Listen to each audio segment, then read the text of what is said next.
विवाह करिबा परे समस्त नारी कहती मु जनक घरर गृहिणी बोली। हेले भाई सतरे कौन समस्त नारी गृहिणी हो पारती?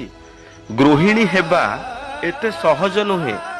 प्रतिदिन सही गोटे काम को बारंबार करने सहित घर बाहर बरंडा को बाहर बरंडारू अगणा को ही चलिबा, निज इच्छा को मारी राति 4टार उठी घर काम करी चौरा मूल रे दीप जालिबा, निजको भूली अन्य मानक पई बंचिबा, ए हेउची बाप घरे राणी भली चलुथिबा गोटे साधारण झीर राजकुमारी कहानी। बाप घरे भोक हेले निज इच्छा रे खाइनी, किंतु सासू घरे सासू ससुर स्वामी खाइबा जाए निज भोक को रोकी सबु काम करिबा केते जे कष्ट ताकू जना जे गृहिणी रो दायित्व तुलाई थाए। जेउ झियो बाप घरे निज पसंदर खाइबा पाई बापा को ओळी करूथिला, से सासू घरे पचारिबा पाई डरुची।